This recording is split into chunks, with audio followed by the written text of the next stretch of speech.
This is Frank Skinner. This is Absolute Radio.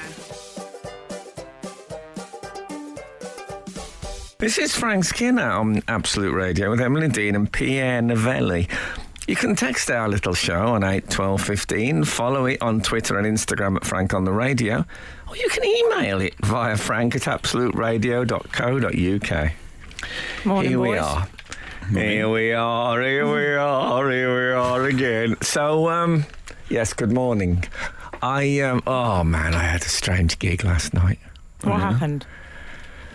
Well, I sort of, I was a bit of a nightmare, I think. I just got really... Do you know, I'm so relieved you said that. I Yeah. thought you were going to say it was amazing. No. It was brilliant. It wasn't. It was actually all right, but I responded as if it was like the worst gig I ever did. I was what's the word? Petulant.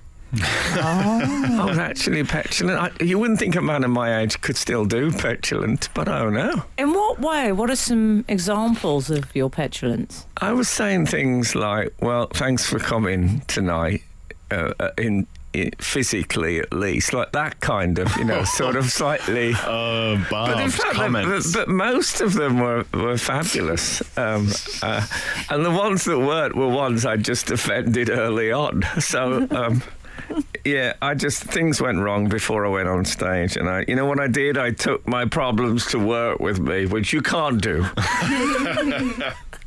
You can bring your child to work, but not your problems. Oh no, it was. So if there's anyone in the audience, sorry about that. I love to start with an apology. That's what life's all I about. like it. Sorry about that. Did I tell you guys? Stop me if I've told you this. I'm an old man, Commander, and I might repeat myself, but doesn't bother most people, I've found. Did I tell you about my Swiss Army knife shopping spree? No, because I didn't know it was 1972. No. Spree. Well, I had to go. My son went on school camp. So You there was had to get him a knife before he went. I had to get him a penknife. Yes. Because part of the activities was whittling. Oh. I'm a big fan of this so far. Do you like to whittle? I whittled as a boy. Oh, did you? Yeah. You're going Give a little whittle. Oh, no. You're going to have to explain. Well, whittle. A lady like me surely don't know what whittling is. Well, I don't know that I've ever really seriously whittled, so I'm handing over to Herr Novelli. Our whistling correspondent. Yeah, exactly. Yeah, in the woods. You with a penknife or a small craft knife, you just sort of chop away at a bit of wood. You kind of carve a little model, or just generally Just generally put a point on wood On a that God stick. never intended to have a point. Yes, yeah. That's what you do. You spite the Lord by making a stick You spikier. do. You make a lovely, warm-hearted branch into a serious weapon. A weapon of war. Do you make fire? No. Oh, I sound Maybe- like a German sorry. tourist asking you for a light. Sorry, generally I do, sure. Okay. But not with whittling. My son does. He likes making fire. That's one of his. Now there was he had. I bought him some flint, especially to make nice. a fire. You know, we just live in the woods there. Did I tell you this? Did I? Perhaps I should have given you that bit up front. No. You downsized to You the do woods. this thing with. Actually, I need to ask you a question about You this. do this because thing. I don't happen to live in Clan of the Cave Bear. You get cotton wool pads. You know those cotton wool like circles or balls, cotton wool balls. But balls might be better. And you just rough them up a bit, so Okay. they're more obviously fibrous. Oh, I see. Right. And then you get the interrogate them. flint and you. And the spark lands and it bursts into flames. But this was my question. The late great Keith Flint, who was in Prodigy. Mm-hmm. Is his real name Flint? Is that his proper name? Because the juxtaposition of Firestarter as being like a big hit that he wrote and Flint. Yeah. Is that a coincidence? I think there was a bloke called Jeff Cotton Wallball as well. Who, he didn't play an instrument. He just sort of danced on stage. Now that last bit I made up, but it's a big coincidence, isn't it? Flint and Firestarter. Yeah, there's got to be something there. Someone out there will know. We got a lot of musos. Our readers will know. Listening in. Frank Skinner on Absolute Radio. So I went into a hardware store and I said, I'd like, have you got any pen knives? And he said, yeah, they're behind the counter. Yeah, which is fair enough. You can't have people buying. Was it? I'm sorry, but this is important to me. Was it a local sort of Balamory style high street hardware store? Or was it one of your big chains? No, with a car park? It had big chains, but it was it was a hardware store. It wasn't. I mean, it wasn't to my exact. I like, there's ones. I don't know if you remember, but after this show, we used to go and have. We used to go for sort of brunch after the show. Yeah. And there used to be a hardware store across the road from there. And one of those places where they'd have 500 drill bits forming a fabulous display. And so I love that. I love it when a hardware store recognises that there's art in craft, if you know what I mean. There's one near me with a sort of insane sort of Blackpool illumination style display, and then a sign that says, if we don't have it, you don't need it. Yeah, I love there that. we go, that's Contrivance. I love that. And I must insist It's upon... actually a drugs front, but never mind. I must insist upon an elderly gent in a brown school janitor's coat. Yeah, well, there wasn't one of those. Okay. Anyway, so I said, I want a penknife, and they said, we got a Swiss Army knife. I said, oh, that's perfect. He said, oh, that's $49.99. Oh, What? in Swiss francs. Did you say, I could have gone to Switzerland for that to buy one? But I mean, that is 50 quid for a penknife. Bloody hell. Now, I always carried a penknife as a kid, nothing as elaborate. That I had a Roy Rogers. Do you know Roy Rogers? Oh, No, but thanks for the tip. Roy. I mean that most sincerely. Yeah, Roy Rogers was massive when I was a kid. He was a singing cowboy. And You don't get so much call for those these no, days. you don't. I had a Roy Rogers penknife, a pencil case, and I actually had a look not that long ago on eBay to see what sort of Roy Rogers merch. They had a gilet.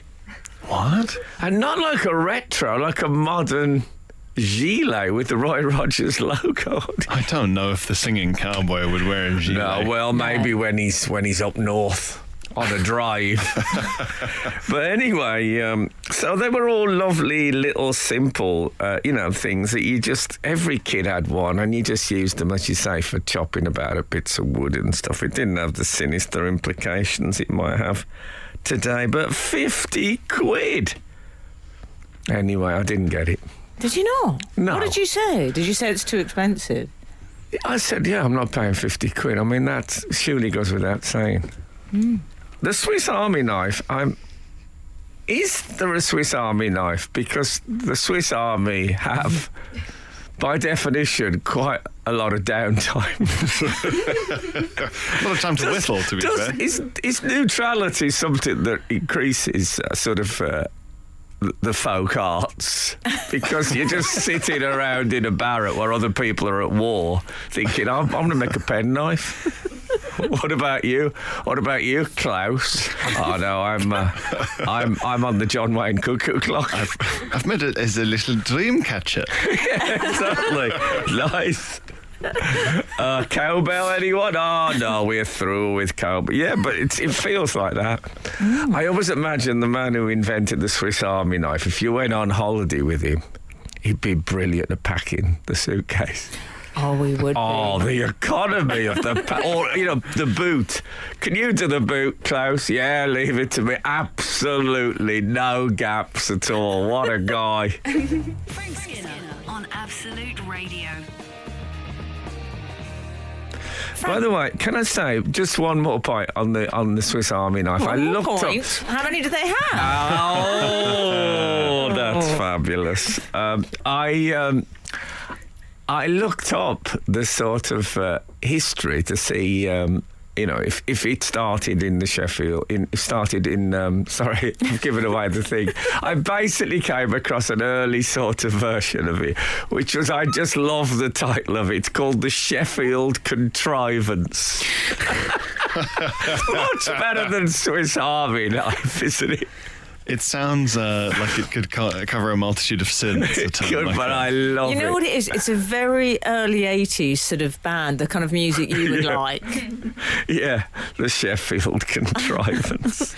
Yeah. I love it. Sorry, you were about to Well, I had speak. to- No, I mean, we've had enough, haven't we, of men talking over women. You're a gentleman. I mean, and you're that's the nice. trouble with radio now. A woman starts to speak, and the man in the chair, he jumps Danny T. straight in on them. Oh, All right, now God's that's sake. it. Now I'm Do doing you know, that was a horrible insight. I felt such gratitude then. It was a horrible insight to what life could be Oh, like. well, there you go. Danny T has been in touch. What do you think would be included on a British army knife? Okay, that question to Frank Skinner. Because And Fiona Belly. I'm trying to think. I think maybe not the corkscrew, but the bottle opener. Yes, I think we'd yeah. retain those ones. Is it true, or is it an urban myth that there's a thing on the deluxe Swiss Army knife, let's say the 49.99 one, that has a device for removing things from horses' hooves? Is that correct? I'd look to Pierre. Who else would know that? I've definitely had a Swiss Army knife that had something on it, and I was told that's what it was for, a little point thing. But I'm allergic to horses, so I'll never... Are you? Yeah. Can't go near the things. That's quite I thought you meant glamorous. that gave you indigestion. Oh, Frank. Pierre lived in France in the 70s. Do you know what? He wouldn't have had to have lived in France. No, Because- I'm allergic to cats, which I think are part of the horse family, if I remember my natural history. Yes, they're just smaller, more sort of whimsical horses. Yeah, exactly. I is knew it- there was a link. Is it dander you have an issue with? Yes, dander. Oh, yeah. If I go to I actually David, love dander. if I go to David Baddiel's house, say to watch a football game, we'll sit talking. I just feel a bit of a catch in the back of the throat. Yeah. Pretty soon the eyes are stinging, stuff like that, and I have to get him to have an extra strong mint. No, it's the cat. It's the cat. It's He the has cat. got about 8 of them, though. I know exactly. I mean, yeah. It's like I once had guitar lessons when I was a young man, and the woman, I won't name her, but the woman who used to give me guitar lessons had 27 cats. Oh, my And when you open the door, Oh, yeah. that cat smell. It must have just been like being punched by a sort of fist of cats Yes. in the face. Yes, I hadn't thought of it like that, but you're quite right. Yeah, it was like opening. You know when you're flying to Australia and you step off at Kuala Lumpur to change, and the heat is like golden syrup in the air. Like someone has heated golden syrup in a saucepan, and they've put it. And that's what when the plane door opens, that's what you walk into. That's what it was like, but obviously with quite a lot more urine in it. Oh. But she's dead now, I think. Frank Skinner on Absolute Radio. Listen to this from Adele. I will. Is it rolling in the deep? Sorry. What if Hello, you'd my sung it? darlings. What if you had sung an entire "Let the sky fall"? We got him. We need to move on. Let it crumble. Go on. Hearing Frank's exchange with the cabbie about poetry, do you remember that? Yes. Do you want to remind us what the cabbie said The briefly? cabbie said to me, "What you been up to tonight?" I said, "I've been to a poetry reading," and he said, "Yeah, I've had a bad night as well."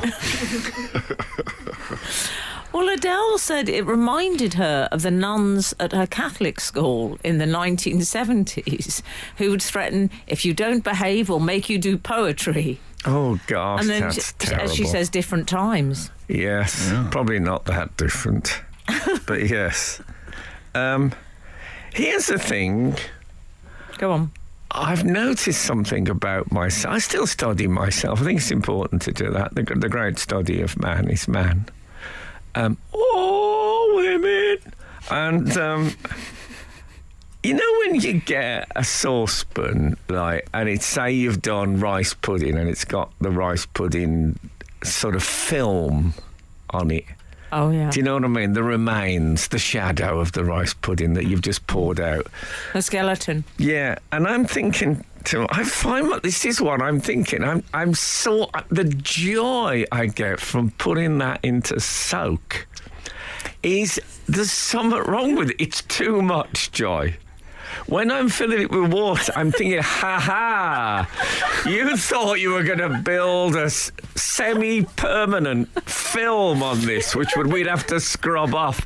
But I think my colleague, Mr. H2O, might have something to say about that. So that's I'm just My talking colleague. about it now. I can feel myself becoming excited. Yeah, I just want to repeat my colleague, just in case anyone missed that. Well, because we're in this together. I'm just talking about just running the tap, knowing it'll never you get a feel proper you're- grip, that rice pudding. You're sort of remains. destroying an empire. I love preventative medicine in all its manifestations, and the idea, like, my partner will leave that saucepan, and then it's a job. It's a real job, but Okay. not Frank. So you feel like you're triumphing over the saucepan is in a way trying to get you, and you've sort of Well, he's stopping it in its tracks. yeah, you slammed four Yeah. aces onto the table. I'm getting in early, Aha. and I'm saying, I know what your plan is, but I'm too smart for the saucepan. Well, do you know, Frank, I especially find with a roast dinner of any sort, that's when they get cocky. Oh yeah. They get cocky, they think they've really made some purchase, they've made some headway, and then when the water goes in, sometimes, what about a hot kettle? Can I throw that in the mix? Oh well, I mean, if with a roast dinner, I'd take a hot. Sometimes I will do a sort of semi-signature in washing up liquid, and then go in just like, you know, where David Bowie towards the end just wrote a B. He couldn't be bothered. So I do a bit of that, just a little like Zorro, with fairy liquid, and then drop the. But I mean, that's a bit more. What I think is, I'll make a cup of tea now. Yeah. So the saucepan, the greasy saucepan and plate thinks, he's given up. He's into relaxed. False sense of So I security. make the tea, but I make it with a bit of extra water, knowing that I'm going to take on the plate. Oh man! I like the Sorry, complicated everyone. mental gymnastics that the saucepan does. If there's anyone here that gets a sort of an unreasonable amount of joy from a small domestic activity, keep it clean, please let us know on 8 12 15. Frank Skinner. Absolute Radio. OK, can we go over to Jonathan Hollis in Bromsgrove, please? Okay. Domestic joy. Right. Morning, Frank, Emily and Pierre. Or Pierre, as I quite like that. So that could be a good nickname for you, Pierre. That's how it's pronounced in South Africa. Is it My really? family call me Pierre, yeah. Oh, Frank, that's a new one for us. Yeah. Pierre to rhyme with beer. Yes, Is it a nickname in South Africa or just that? Just a name. Oh, Just a name. okay. A humble name. okay. It's quite an old... In France, it's quite rare. It's like being called Albert. Yes. I tell French people my name and they sort of look at me like, oh, really? Although Albert these days, you get trampled in the rush. Really? Well, some more Alberts Oh, it's a big one, Albert. there. Yeah. Yeah. Oh. It rings a bell. Lovely. Morning, Frank, Emily and Pierre. I wouldn't class myself as a particularly thrifty individual, Okay. but I do get a thrill when I remember to turn off all plug sockets and electrical appliances, bar the fridge, when leaving the house or going to bed. I have the sense of, you ain't getting that money off me. Praise redacted. See, my partner does that, but I don't think it's the money with her. I think she's a it's- generous soul. she always thinks that sort of 8-foot flame is going to come out of one of the sockets. My partner's the same. There's this fear of kind of hidden wall fires that will somehow consume us in the night. I mean, has that ever happened? Leaving the telly on standby, has that ever burst into flames in the history of television technology? Not that I'm aware of. 12:15. Nor the kettle. Although it would be the revenge of the appliances in your house, Frank, since you're continuously dunking on them. Well, our producer was telling us off air that she likes to sort of create her and her flatmate, if that would be appropriate, like to create a sort of sense of them running a cafe, was it, or cleaning up? I think she said it's closing up at the end of the night after dinner. The idea of putting everything away and closing up shop. I can see that satisfaction. Well, I tell you what I do, whether you asked for it or not. When I'm washing, you know, when you get the odd stray dish. I call it a retro bit of dishwasher, because everyone has a dishwasher. A lot of people, some people don't, but I rely heavily on the dishwasher. I've got to say, there's one person in our house who loves the dishwasher more than any of us. The dog? The dog. I sometimes think I've gone in and she's been on, she's on the upper level of the dishwasher. She's done all the plates and bowls. Yeah. And I'm thinking, shall I just put these in the cupboard now? They look absolutely immaculate. No. Like David Baddiel and his plate with the cat. Yeah, but exactly. But it is a lovely facial, though, the dishwasher. Oh, but when you open it, sometimes you get a lovely facial from that, Frank. Yeah, but watching the dog work its way around the sharp knives, taking the food off them and never getting caught. No, it's a tremendous up until skill. now. No, that's the dog's version of outsmarting the saucepan. Yeah, exactly. Outsmarting the saucepan. That'd be a good book to write about. Someone's suggesting it as a tour title for you. That was Ruth Jordan. Now, what I do, Frank, when I'm washing, you know, you get the waifs and strays occasionally that don't make it into the dishwasher. I think not this time. Your time will come. Wouldn't it be a great memoir of a musical theatre star who toured in Beauty and the Beast as a candlestick or something, outsmarting the saucepan about some internal feud that went on backstage between them and some of the other implements that were played. Write it. This is Frank Skinner. This is Absolute Radio. This is Frank Skinner, ... You can text the show. No. This is Frank Skinner, Emily Dean and Pierre Novelli on Absolute Radio. You can text the show on 81215. Follow the show on Twitter and Instagram at Frank on the Radio. Email the show via frank@absoluteradio.co.uk. We've been talking about domestic joy. Little things that just, you know. I was talking about putting in a dirty saucepan to soak almost immediately so it doesn't get a chance to establish its film, as it were. Do you know what I do? Sometimes to pass the time a bit quicker, I think we were talking earlier about occasionally having the waifs and strays that don't make it into the dishwasher cycle, and you have to do a bit of old-fashioned 70s washing up. Yes.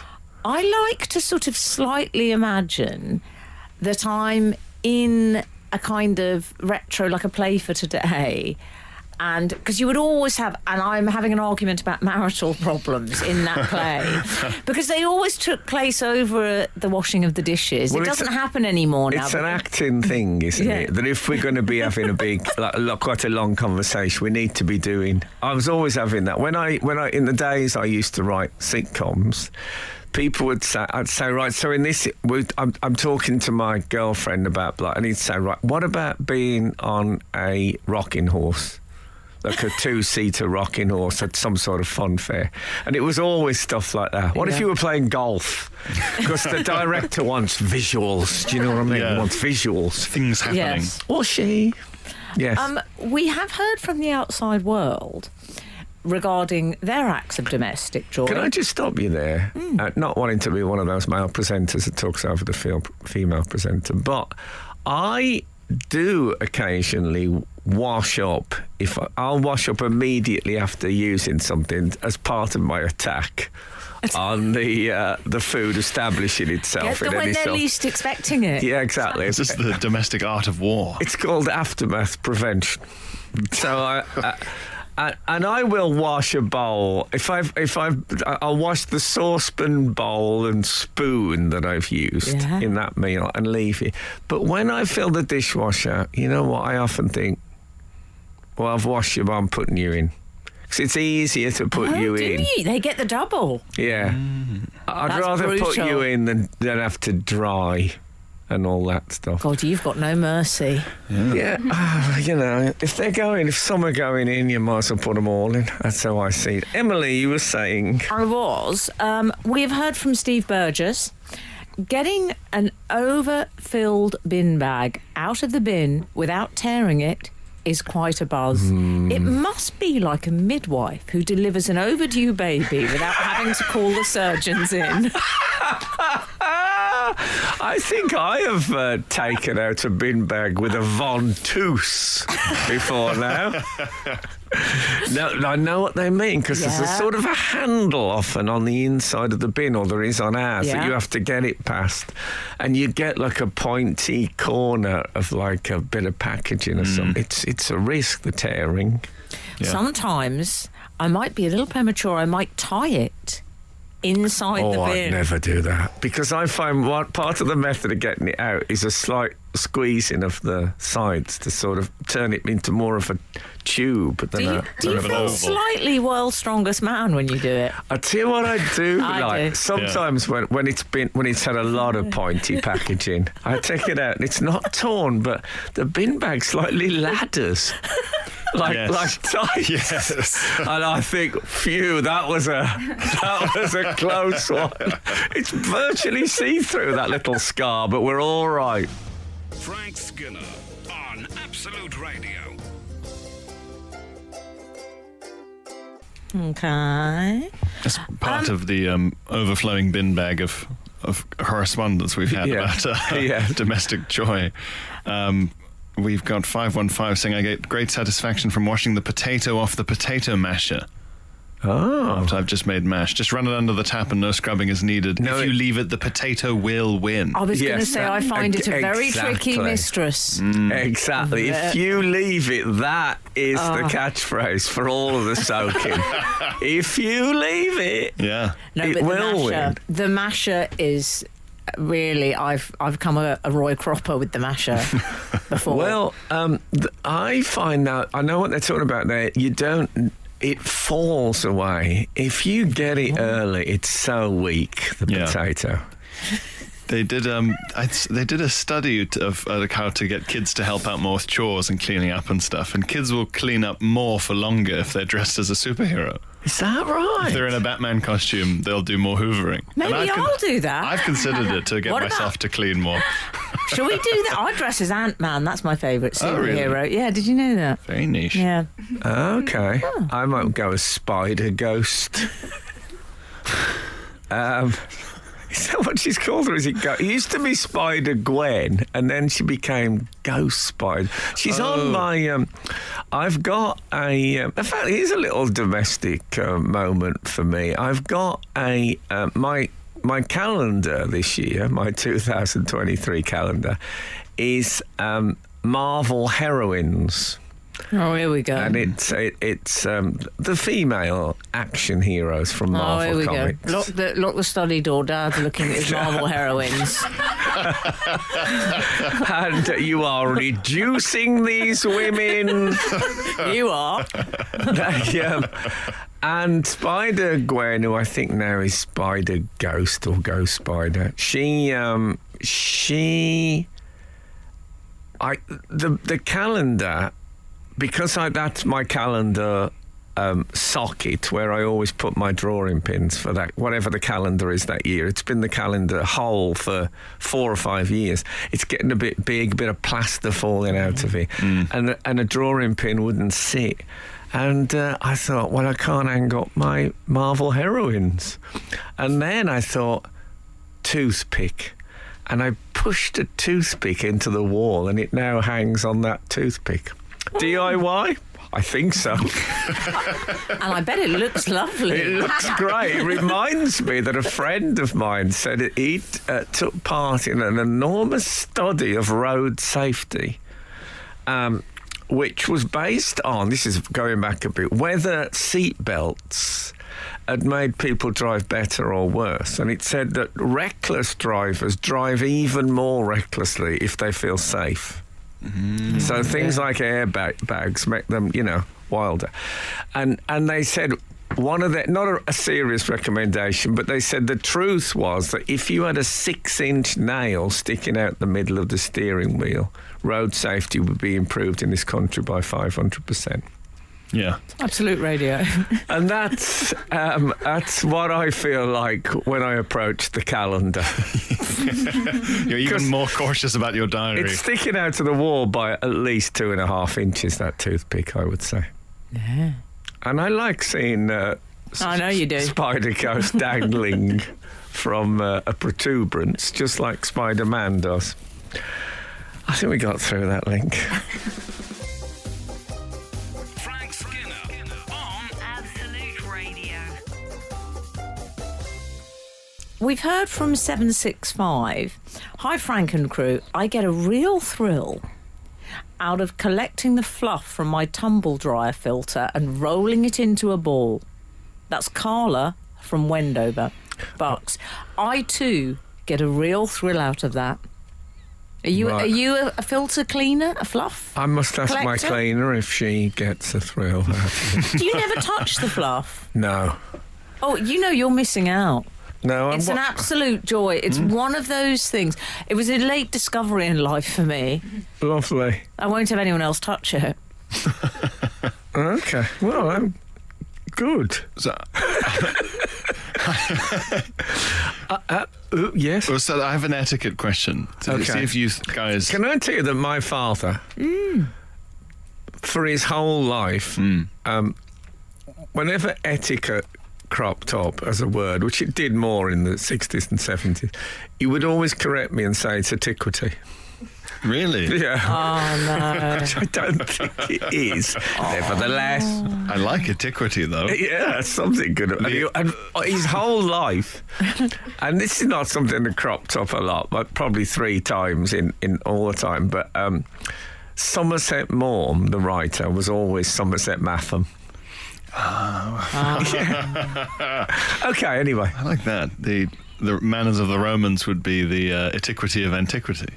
Oh, that's Could good. start layering it up. The partner and I, we went on a city break to Lisbon. The partner, did you say? Yeah, my partner. I thought it said the partner. I thought it was some sort of Canterbury Tales Yes. themed. The Padre and I went to Lisbon to see if we There's a can't sort this whole partner. The schism partner. thing out. Anyway, go on, yes. So we were on the flight to Lisbon, and Was it just a nice weekend mini break? A jolly. a jolly, Lovely. a brief jolly in Lisbon, and we were sitting on a budget flight, and I had barely managed to cram myself into the fully solid metal chairs.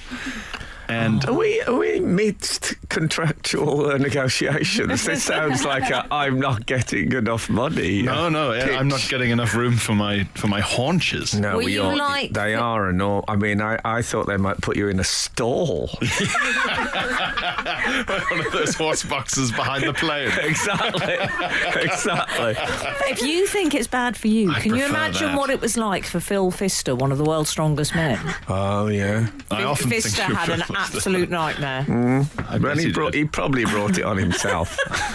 Whereas I think with Pierre, it was his haunches were thrust upon him. He can't Yes. help it, Frank. No. Yeah, well, they were nearly It thrust. is like the back half of a pantomime horse travelling across Europe. for charity. So does your... Well, my haunches were nearly thrust upon the guy next to me. There was so little room. Let's return to the pardoner's tale. Yes. So you're sitting in the seat, barely. Your poor partner, is she Yeah. all hunched up? Well, hold on. I'm going to because we have certain obligations to the commercial world. I'm going to have to pause this. So it's a cliffhanger. Pierre has been oiled into a seat on a budget airline to get him in. Emily very nearly just fell off her seat. No, I'm joking. That's where we are. Just bookmark that. We'll be back. Frank Skinner. Frank Skinner. Absolute Radio. We're on a plane with the proverbial square peg in the round hole. SpongeBob SquarePants. Yeah. Pierre has been squeezed into a seat. Go on. Wedged. So there I'm wedged in the middle of the three seats. And to the right of me is a gentleman who I would say he could be a great sort of postcard character for, Greetings from Portugal. Okay. Like a solid Super Mario type figure. Yeah, absolutely. A hell of a mustache. Yeah. On this guy. No light getting through at all. Oh man, I wish I could grow any kind of facial hair like that. Mine is so sparse. I've seen you with a beard. Yeah, but it was Have never you a seen Frank good with a beard? No. Oh, I recommend if you get. I think in your first book there's pictures of it. Yeah, I tell you what it looks like. It looks like, when people wear a stage beard and it gets wet and it's sort of coming off the face. It's like that. It's like that. It's it's hanging by a thread. Like a sort of stressed bank robber disguise. Like, I really like it. Like a Marvel heroine's calendar dangling from an extended toothpick. It's very open university Yes, physics. it's a Robbie. I think what it was, I had a brief flirtation with teacher training. I failed after a year, basically. And I was very frightened of the small children. So I grew a beard to look more masculine. As if to say, look. I am an adult. I am actually an adult, and you need to establish. You need to acknowledge that barrier. The facial hair was saying, I am older than you. Yes, it was, but really, it was saying, I'm afraid of you. Yes. Yeah. Anyway, I hated it. Speaking of which, we had a lovely teacher called Richard in the front row last night who became my go-to person when all around were losing their heads and blaming them on me, or something like that. And he was, and he's just made a suggestion for the show, which I might even try. But how lovely! Yes, he's been in touch. Was a nice Thank guy. you, Richard. Crowdsourcing. He said he was grinning from ear to ear. Isn't that nice I think to hear, as it Frank? once said in Pickwick Papers. A man sells Pickwick a horse, and the guy's obviously a bit of a con man. And he said, blah, blah, blah. And he said that he had a grin which agitated his countenance from one auricular organ to the other. So there you go. Sorry, we're still on the plane with Pierre. Well, as Ian Angle has said, All right.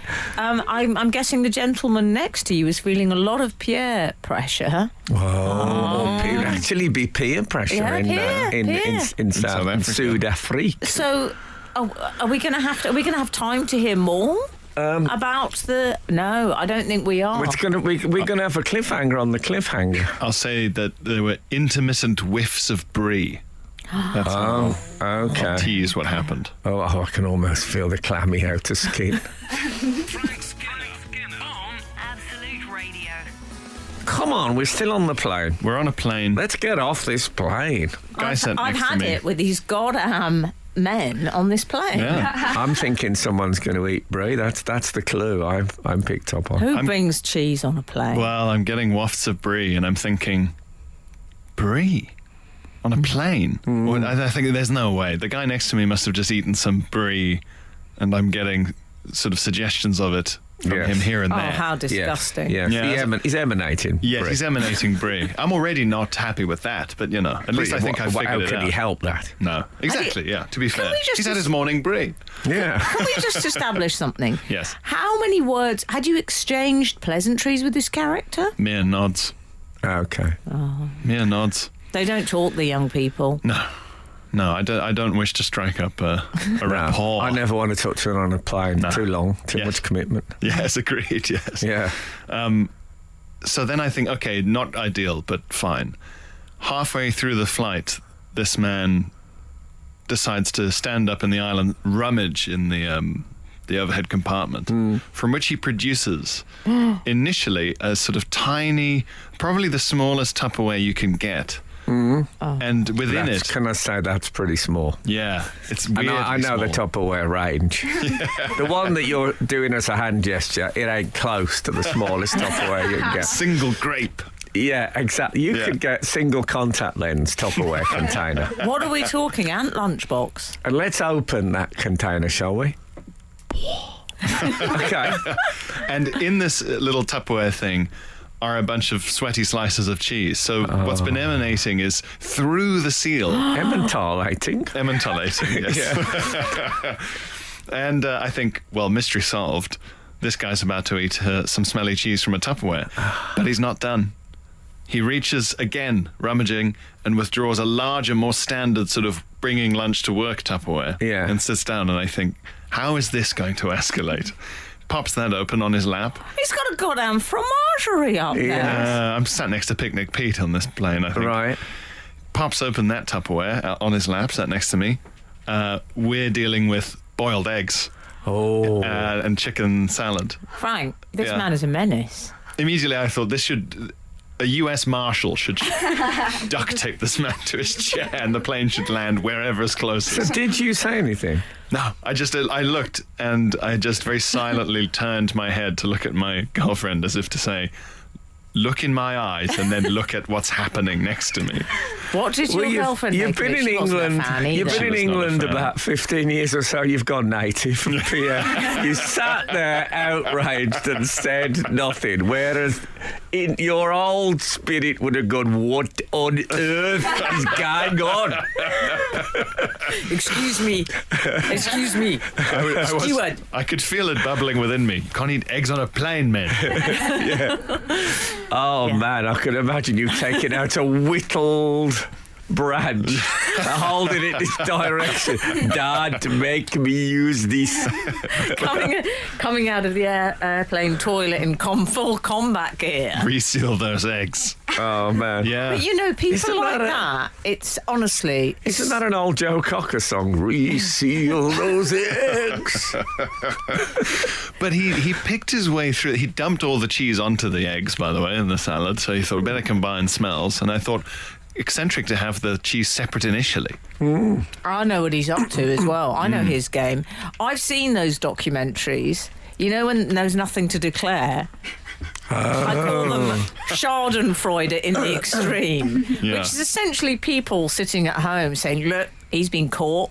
Yeah. It's people getting... But they don't get drugs busts that often. It's always sort of seed pods or something. Yeah. They say, I'm afraid you're not allowed to bring oranges into this country. You see, if it had been that man who invented the Swiss Army knife, he'd have had that sliced cheese you buy sliced and just brought it up with the corners still attached to the Tupperware.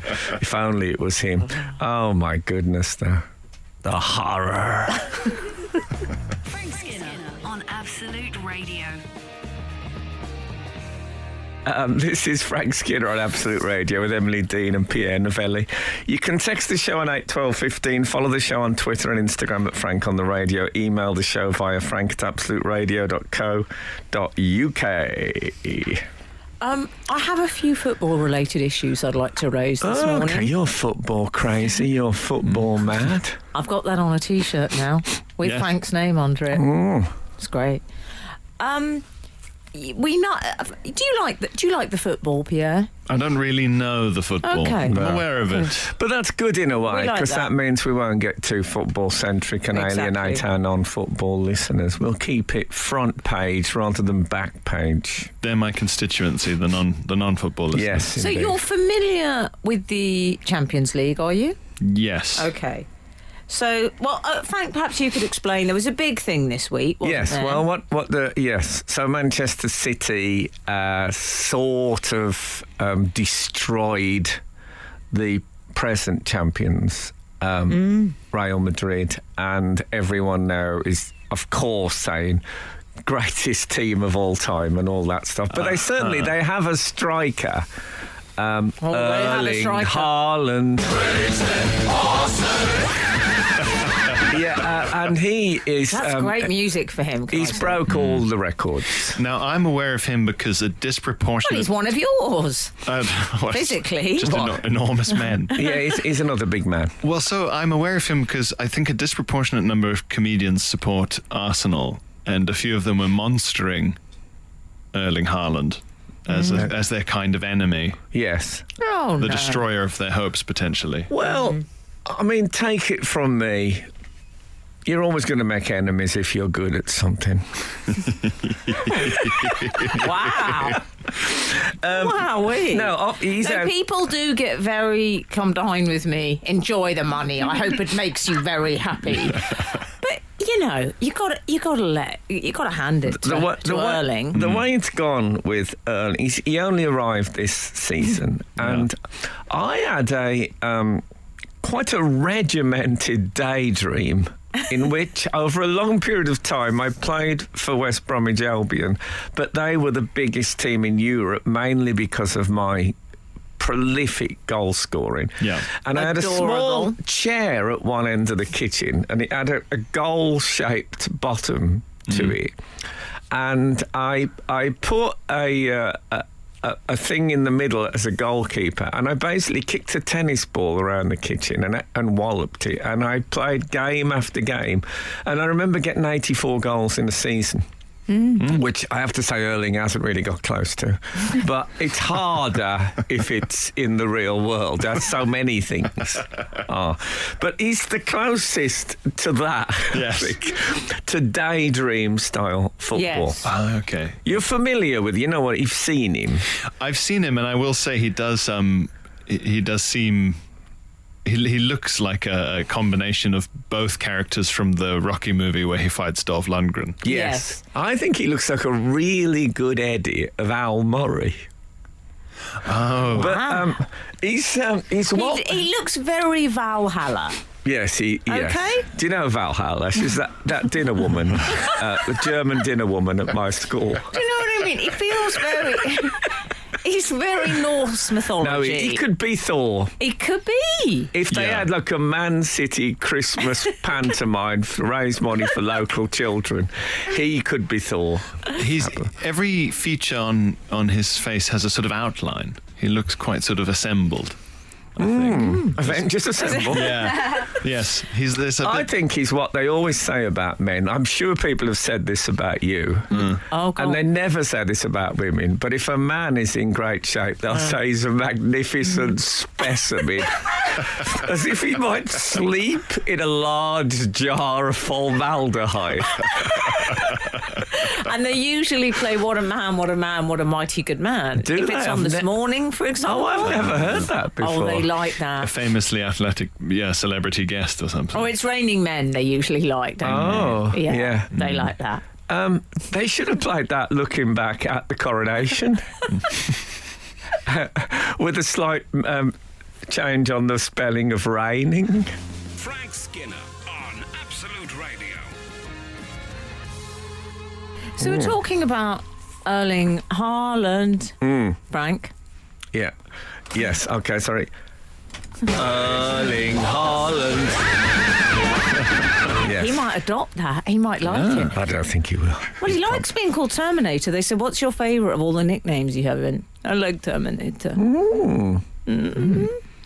I thought you'd prefer God of Thunder.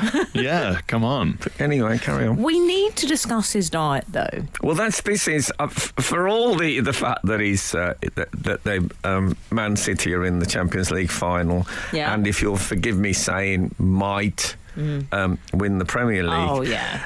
It's what makes, if food maketh the man, it's what maketh Erling Haaland that's been in the news this week. He shared on his Instagram, it's his choice to do this, no one made him.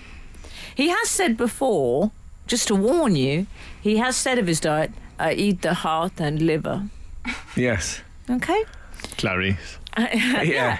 Well, the Daily Mail had an article about his eating habits and it's had an illustrative picture of Hannibal Lecter in a sort of suggestion of this is where eating offal can lead. Yes, yeah. Which doesn't seem, a lot of people eat animal flesh. It doesn't normally lead to eating human flesh. Yeah, it's not fair to say. No, I don't think it is. No. Yeah, but if you will go around saying, I eat the heart and liver, Yes. Looking like that. what do you expect? And the I picture really he posted... Sorry. What I really want to hear is he's got a T-shirt that says "I heart heart." Someone's got to get him one of those. The Anyway, picture he posted was... it really... Did you see it? It was grease-proof paper with scattered offal. Yeah. I counted there was at least 78 pieces. Look, I'm not against the eating of offal. Although this was one of the fringe livers, I would say. Beef. I don't think I've ever had beef liver. I'd sort of assumed that cows didn't have one, because it's always cows, it's always sheep and lamb when you see the livers. Forgive me if there's any vegans or vegetarians listening, but it's very continental, the beef liver. Is that what it is? But the picture of it, I am an enormous fan of greaseproof paper. I've only recently converted from foil to greaseproof, and it's changed my life. But he seems to have cut it into tiny pieces. Mad chunks, yeah. And then spread tiny pieces of it, though. And that's what... I didn't like that. It was like a model village. It looked like a meat version of the drone displays at the coronation concert. It looked like they were about to assemble into an owl face. It's very odd. I don't know why you would... If you can imagine... in case you can't picture this at home, imagine meat nippets. You know nippets, those licorice sweets. Oh, yeah. That, I say sweets. They are... I think their strapline should be when licorice goes wrong. They're not They are those the licorice nastiest. that's like Tic Tacs. Licorice... It's like Tic Tac. Nippets are from the same school as the original Fisherman Friends. Stuff you're not supposed to like the taste of. Yeah. But you're supposed to give them to other people, and then when they grimace, you say, I quite like them. You don't. Yeah. But, it looked like that. Little, tiny, dried up... Oh. Very much. If he was on MasterChef, they'd be saying, your plating up needs some work. Yeah. The presentation of this liver. I can't imagine how he eat them with a toothpick. I mean, how do you eat tiny little... Well, his, Anyway. his calendar would fall down. Back He in did that. the day, when they just... I remember when footballers were happy with a steak and a Benson and Hedges. Yes. They got all grand. That's the problem, You're Frank. absolutely right. When I used to get to the Albion training ground, the West Brom training ground, every one of the players had 20 Benson and Hedges. Often put up the sleeve of the t-shirt with they had biceps big enough, so that if they put it up the sleeve of the t-shirt, it held there. Oh, I love it. I would have to put a variety pack of cereals up my sleeve barely touches the arm. Anyway, more of this in a second. Frank Skinner. Absolute Radio. Ruth Jordan says Erling yes. Haaland has cut up the offal into tiny pieces, ready to pack into a Tupperware for his next plane journey. Oh, I love it when people He's- bring the strands together. He seems the type that would have Tupperware. Well, he seems very prepared. So I know this doesn't sound like me, but I went into a needlessly deep dive on Erling Haaland once I saw the news. Oh, of course you did. It's not the sort of thing I normally do. What do you know? What can you tell us about Did you him? find out about his world record when he was 5? The long jump. Yes, not just the long jump, the standing long jump. So no run up. You just leap. Son of Odin. Yeah, and it was at 1.63 metres when he was 5 years old. Oh, for God's sake. Did you know he We're sleeps... approaching Achilles sort of level we are. backstory. Even at 7, he defeated a mighty serpent. No wonder he scored all those goals. What is his Achilles heel, I wonder? Well, the vegetarianism. Well, apparently... Don't cut his hair. It could be the Samson thing. Oh, what I like is when when he lets it out of his scrunchie sometimes, Well, at the end of a match. There was a game when he had a scrunchy crisis. And he had to play the last 10 minutes with his hair down. Yeah, he had a scrunchie. And he scored, and I thought that's going to be a bit of a collector's item, that goal. Yeah. With the full Thor locks. Well, now this is the problem with fans. It used to be the shirt. Do you go scrunchy or shirt now? Yeah, I'm going to get a sign. Can I have your scrunchy, Erling? That's another Norwegian player, isn't it? Scrunchy Crisis. He apparently, one of the things I love most about Erling is that he sleeps with the ball. After he scored the hat-trick, he was interviewed and they said, is it true? Because they were asking him all those questions, like fact or fiction. Most of them he was like, no, it's not true. No, it's not true. And yet that... You're not going to tell me he didn't do the standing jump. He paused and he said... no, he did do the standing jump. Okay. They said, is it true you sleep with the ball, a football in your bed? He went, I'm afraid it's true, yes. He said, only when I've scored a hat-trick, though. Oh, he sleeps with that one. That poor woman, he's got a lovely partner, who is the long jumper, I believe. Is she? Oh, no, that's the mother. But anyway, she's got to put up with that dirty old bit of leather in her bed. Yeah. Would you put up with that? Well, I've put up with some dirty old leather in the bed over the years. But do you think she watches the match and as he scores a hat-trick, she thinks, that's the ball in the bed again tonight? Yeah, I think as he scores a hat-trick, she reaches for the J-cloth and Dettol, ready for when he arrives home. Oh, He'll be bringing that ball with him, I expect. I saw, I was watching, what's it called, Gary Neville's football shop or something. He's got opinions. And it was him talking to Ian Wright, the former Arsenal and Palace legend, and he said, you got a few hat-tricks in your career? And he said, yeah. He said, I got all the balls. He said, I got them in a lock-up.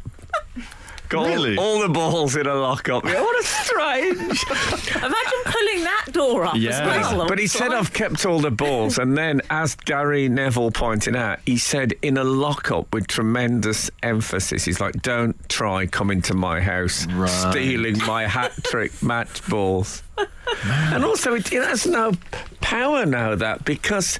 in a game now, they get through 24 balls. Yeah. So you're not... Oh, you don't own the ball that you scored the hat-trick with. Just saying. Erling Just saying. This is Frank Skinner. This is Absolute Radio. We were discussing the modern phenomenon of Erling Haaland. Yes, the saga. Yeah, myth. It would be a saga. Yeah. So in terms of his diet, it's not just the offal and heart and liver of cows that he's eating. He's got a sort of thing he calls his magic potion. Oh, yes. Which is a sort of smoothie. I used to call it that as well. Smoothie of milk and spinach and kale. I wonder if people have actually researched whether spinach makes you stronger, or they're just taking Popeye's word for it. Yeah. Yes. Is that why Erling Haaland started saying that I am what I am? I wish he would. That'd be... Imagine that in an interview. Sort of subtle references to it, like his girlfriend suddenly got a centre parting and dyed her hair black. Very wiggly arms. Yeah. So, Erling, you've been voted Footballer of the Year. Well, what do you know? Are you all right? You all right, Erling? We've had a lot of rumours about Bluto. Erling on the opposing side. Did you? Something odd happened with Bluto, because he started as Bluto, the large bearded villain. In fact, you could be, if they do another live action, you could be a great Bluto. Oh, thank you. Yes, because you're more like let's call you a Hollywood Bluto. Yes, do you know exactly. what I mean? Oh, yes. They've smoothed over Bluto. Yeah, exactly. A Bluto that will get fan mail from teenage girls. Yeah. They don't just want a horrid Jeff Capes Bluto. Anyway... But you can't dismiss someone as horrid. No, I mean just, brutally male. Yeah. You want an appealing Bluto. We're calling you an appealing Bluto. You should be pleased. It's going on the poster. Yeah.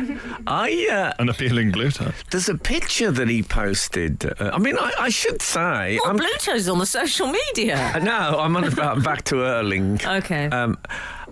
It's brilliant that he really cares about what he eats and drinks and stuff. I mean, I come, as you say, footballers used to smoke, drink, and all that.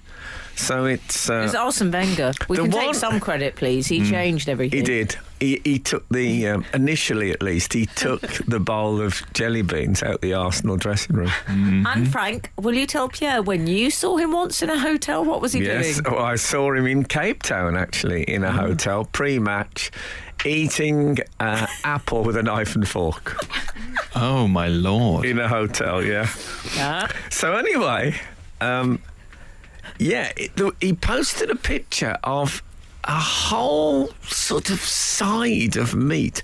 Honestly looked like if you went for a family meal with 10 people, it's what would arrive.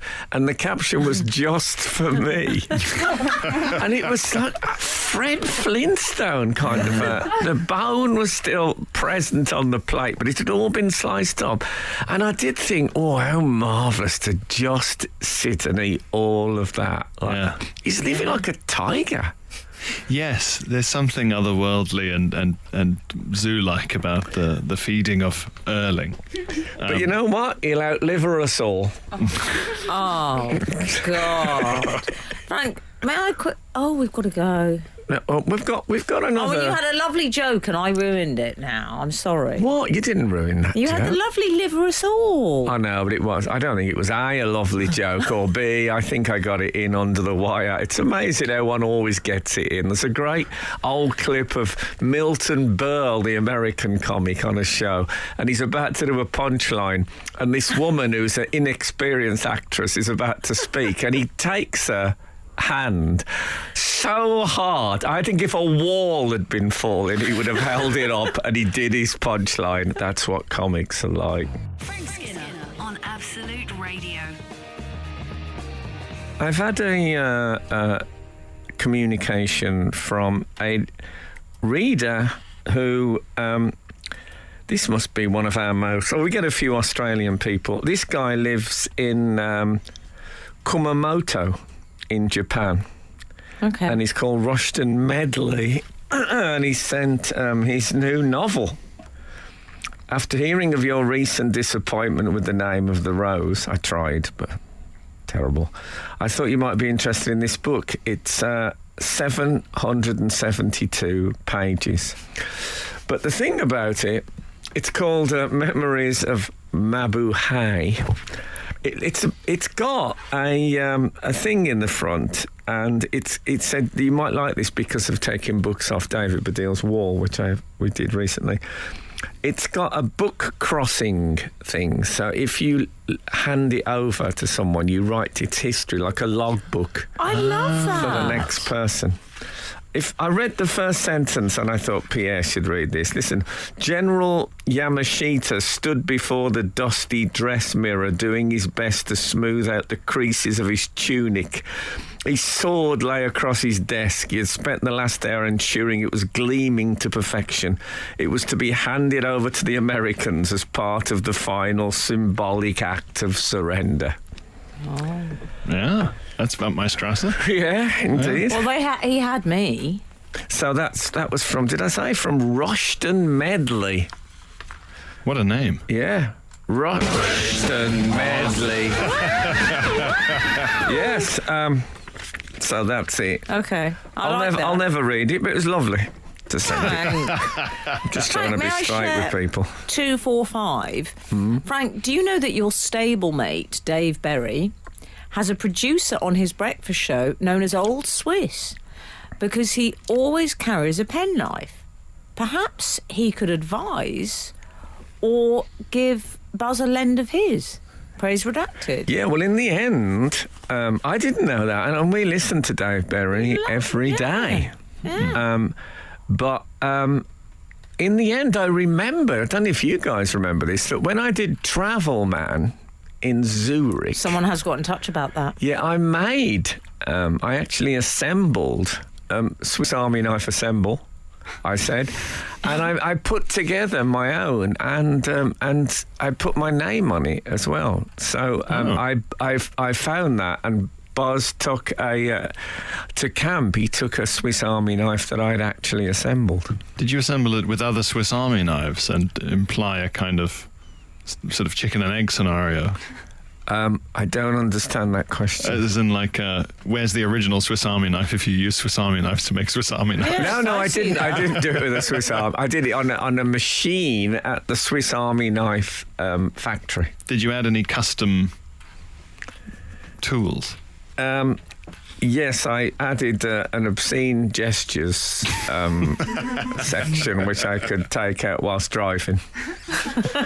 No, I just went for the very basics. I love those little blades when they've got a tiny bit for the thumbnail to help it out of its section. You know what I mean? That little dip. Oh, I find those creepy. Yes. Okay. I mean, Each to his own. Anyway, be careful, obviously, if you're going to try out a penknife this weekend. They're sharp. Be careful out They're sharp. There's no getting around it. Thank you for listening to us today. And if the good Lord spares us and the creeks don't rise, we'll be back again this time next week. Now get out. This is Frank Skinner. This is Absolute Radio.